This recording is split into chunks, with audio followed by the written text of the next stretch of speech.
So, good morning to each and everyone. I am Aljana Umbalan, the second to the last reporter of Group 6. Elements of art auditory. Together with literature, music as an art or form is classified as auditory art. However, some would argue that is under the broad category of performance art. Either way, music, much like the visual arts, has its own building blocks or elements. Perhaps one of the most widespread form of art whose interaction in daily life is most perception. It is music. Music is sounds organized in a specific time. It is considered as an implementable cultural activities, answering a specific role or function during the times when man had to hunt for food. Music was used as a choral to herd animals or as an element of specific rituals or rites. Singing or dancing to music was also often included in opportunities for members of society to gather the interact. Some are adept with the skill and sense to produce music. So while others consume it as a listener, audience, and even performers. Katulad ng literature, ang musika ay kagaya ng isang sining na kabilang sa auditory art dahil ito ay naririnig. Pero may iba namang nagsasabi na ang musika o music ay bahagi ng performance art. Uh, Music na itinatanghal. Pero kagaya ng visual arts, musika na nakikita, ang musika rin ay may sariling mga elemento o batyang sangkap. Uh, Isa sa pinakamalaganap na kaganapan ng musika ay na halos lahat ng tao ay nakaranas at nakakaunawa sa pang-araw-araw na buhay. Ang music ay tunog na inayos sa takdang oras. Ito ay mahalagang kasangkapan sa mga gawaing pangkultura. Dati, sa sinaunang panahon, ginagamit ang music bilang pantulong sa pangangaso o pangangalap ng pagkain at bahagi rin ito ng mga ritual o pagtitipon. Ang pag-awit o pagsayaw na may kasamang music ay karaniwang isinasama sa mga ritual o seremonya. Ang pag-awit at pagsayaw na may kasamang music ay karaniwang isinasama sa mga ritual or seremonya. Kasi ang music ay nagsisilbing paraan upang magtipon at makipag-ugnayan ang mga tao sa lipunan. May mga taong may talento at kakayahang lumikha ng music, samantalang ang iba naman ay tumatangkilik lamang bilang tagapakinig, manonood o maging tagapagtanghal.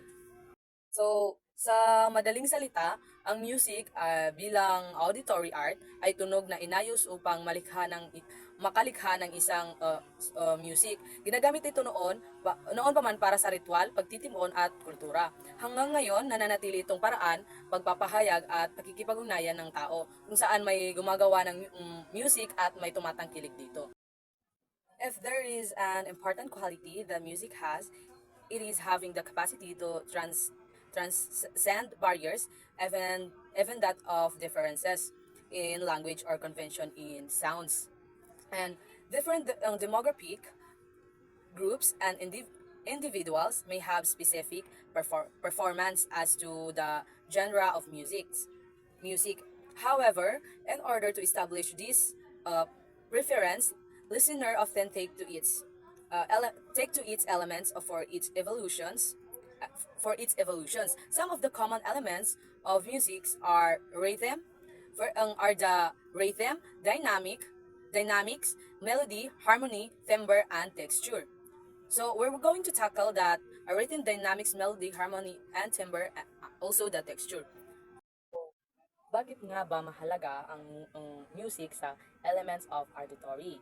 Dahil ito ang nagbibigay buhay, damdamin at kahulugan sa ating pandinig. At ito rin ang nagiging gabay para sa atin para magkaintindihan tayong mga tao. Kahit magkaiba ang ating wika, at kultura o karanasan ay naiintindihan natin ang bawat isa dahil sa musika. Dahil ito ang nagbibigay buhay at galaw sa music. Kung kukumpara ito ang tibok ng puso ng isang kanta, halimbawa, ang halimbawa nito ay ang mabilis na rhythm sa sayaw ng musika ay nagkakapagpasigla sa samantalang mabagal na rhythm o ay maaaring magdulot ng pagninilay or parang walang gana, nagdudulot ng pagkawalang gana. Rhythm, often associated to the terms beat, meter, and tempo. Rhythm is the elements of music that situates it in time. It is the pulse of the music. Beat is the basic unit of music, while tempo refers to its speed, beats, seconds. Beats can be organized into a recognizable recurrent pattern, which is called the meter. Here's the example of a rhythm. So number one is largo, slowly and broadly. Two is andante, walking piece. Three is moderator, at moderate speed. Number four, allegro, fast. Vivans, lively. Acelerando, gradually speeding up. Relantado, gradually slowing down. Alarga, alargando, getting slower, broadening.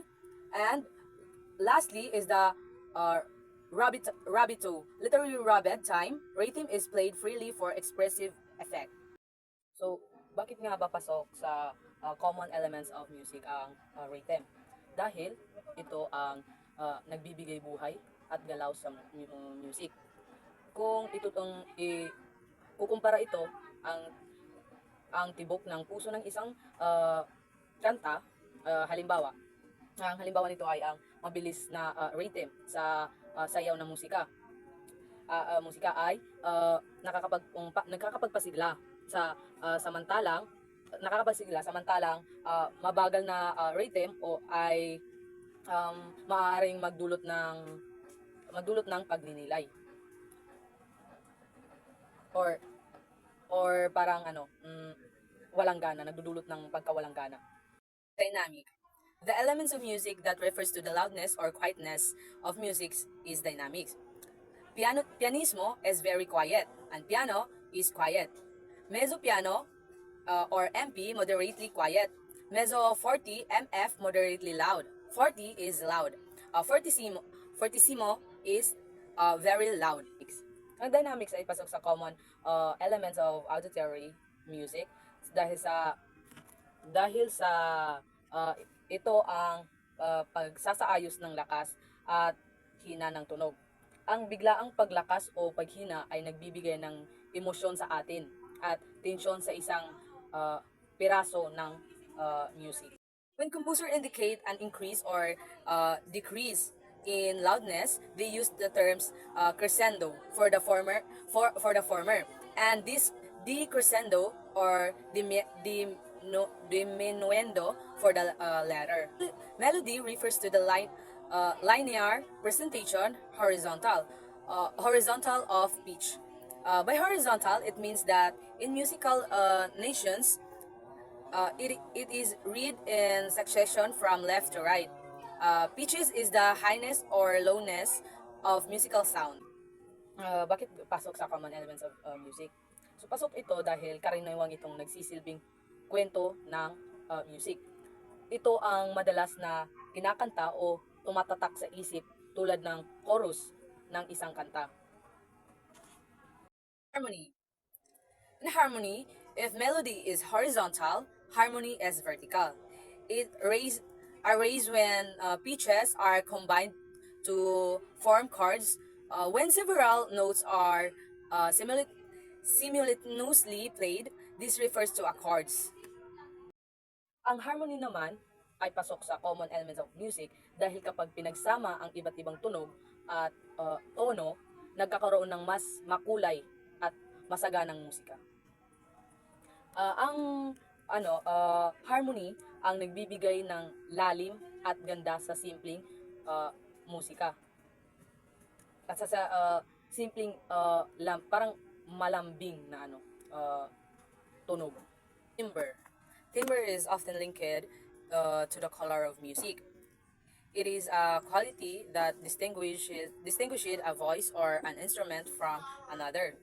Dependent on the technique, the timbre may give a certain tone or characteristic to music, much like how a painter evokes different effects or impressions onto the canvas. Naman ay ito ang parang buhay ng tunog na tumutulong upang makilala natin ang pinagkaiba ng gitara sa piano o ng boses ng isang tao sa iba. Texture. The number of melodies, the type of layers, and their relatedness in composition in the texture of music. Uh, Monophonic, single melodic line. Polyphonic, two or more melodic lines. Homophonic, main melody accompanied by chords. Uh, in texture, akin to artworks whose style, medium, and technique emphasize some of the elements in visual arts. A composition and genre of music may emphasize the elements of music previously outlined. Some elements may even be de-emphasized or omitted altogether, like what was mentioned. These elements may be isolated from each other. However, as a visual or musical compositions, the combination of these elements in art is what we initially engage with. Most often, elements do not only coexist in the artwork, but are fused together or overlap with each other. In visual arts, most artwork have overlapping elements. So, lastly is ang texture. So, ang texture ang way para maipakita kung gaano kasimple o kakomplikado ang isang music. Maaari itong isang solong boses o uh, maraming boses at instrumento ang gamit. Ito ang nagbibigay ng sanib pwersa upang makabuo ng mas malalim na kahulugan or tunog. Arts to reiterate the appreciation and engagement of art released, substantially on being equipped with the appropriate language that allows it to be more comprehensible. If the elements of art were like the letters, combining these letters will form words, phrases, and a sentence. Then the principles of art will perhaps be the closest to the rules of grammar and composition. Learning these principles will lessen the intimidation and might even open vast possibilities for the novice looker to have a more pleasurable experience of art. These principles will provide explicit ways in which these elements are used, how they are manipulated, how they interact, and how they inform the overall composition of the artwork to assist the artist in conveying his intentions. It is the principles of art that influence and effect achieved by the elements and the linkages of other principles. Dahil ang elements, line, shape, color, texture, at iba pa ay mga part din ng sining. So, kung walang principles of arts, magiging parang magulo ang mga salita na gagamitin sa music o sa kanta. Ang kalalabasan ay walang malinaw na direksyon o ibig ipahayag sa kanta. So, bakit nga ba mahalaga ang pag-unawa sa principles of arts? Dahil ito ay nakakatulong hindi lang sa artist kundi pati na rin sa mga tumitingin or nakikinig. Para sa mga baguhan, ito ay parang way para mas maintindihan kung bakit nakakaapekto sa damdamin o isip ang isang artwork. So kung walang ang principles, maaaring mahirapan ang isang manunood na makita ang logical o intention sa likod ng isang sining. Balance. These principles refers to the distribution of the visual elements in view of their placement and relation to each other. So, Ano nga ba ang balance? Ang balance ay isa sa pinaka important na prinsipyo ng design at composition sa sining. Ito ay paraan ng ah, pamamahagi ng mga elementong visual tulad ng hugis o color at itsura, texture o espasyo para magkaroon ng pagkakaisa at kaayusan ng isang likhang sining. Kung iisipin natin, parang mata natin ay gumagala sa isang obra kapag masyadong mabigat ang isang side kaysa sa kabila. Nagmumukhang hindi kumpleto o hindi maganda ang pagkakaayos. Ang balance kasi ang nagbibigay ng pakiramdam o nakakatatagan at pagkakasunod para mas maging kaaya-aya tignan ang ating karanasan. So, iba't ibang anyo ng balance ay ang symmetrical na balance. Magkakapareho o halos pantay ang pagkabilang panig, parang salamin. So, number two is asymmetrical balance. Hindi magkapareho ang dalawang panig pero nararamdaman pa rin ang tamang timbang gamit ang laki, kulay o ayos. Sa radial balance naman ay nagmumula ang mga elemento mula sa isang sentrong punto gaya ng hugis ng balaklak o mandala. So, sa figure 68 is Samoniguchi's cube. Ang cube ay Noguchi ay isang kilalang halimbawa ng balance sa kontemporaryong sining. Isa itong malaking pulang kubo na nakatagilid sa isang sulok, nakatayo sa harap ng isang mataas na gusali sa Manhattan. Sa unang tingin, parang delikado o mahuhulog ang cube. Pero dito pumapasok ang dalawang uri ng balance. Ang Abdeleman Oblation statue is tumutukoy sa laki ng isang bagay o itsura. Kung ihahambing sa karaniwang sukat ng tao o bagay, ang artist ay maaaring magpalaki o magpaliit ng isang design upang magbigay ng simbolikong kahulugan o mas matinding epekto sa nakatingin. So ang oblation ay may taas na humigit kumulang sa 3 meters, higit sa 2 ulit ng karaniwang taas ng tao. Dahil mas malaki ito kaysa normal ng sukat ng tao kasi ang epekto ay monumental at makapangyarihan. Ang bukas na pang mga bisag at hubad na anyo ng itsura ay nagpapakita ng sakripisyo, pag-alay ng sarili at kalayaan. Ang laki ng eskultura ay nagdadagdag ng bigat sa simbolismong ito. Hindi lang siya ordinaryong tao kundi sa gisag ng kabuuan ng bayan. So, sa pamamagitan ng paggamit ng mas malaking scale, nagiging mas kahanga-hanga ang presensya ng ang status. Kaya ito ay mas madaling tatatak bilang isang pambansang simbolo ng edukasyon at paglilingkod. Figures 70, si Claes Oldenburg ay kilala siya bilang isang pop artist na gumagawa ng mga eskultura ng mga ordinaryong bagay. So, ang halimbawa nito ay ang tinapay, kutsara, clip, or eraser. Pero sobra-sobrang pinalalaki ang mga ito.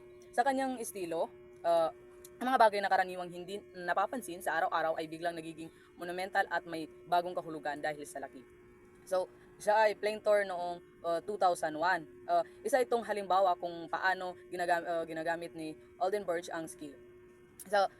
So ang isang bagay na dapat maliit at ordinaryo lamang ay ginagawa niya itong sobrang laki at mabigat ang dating. Kaya parang nagiging kakaiba, minsan nakakatuwa o nakaka-surprise sa mga nanonood. Sa palaki ng sukat, binabago niya ang ating pananaw sa pangkaraniwang bagay o pinapakita na kahit ang simpleng object ay maaaring maging sining na kahanga-hanga kapag inilagay sa ibang konteksto.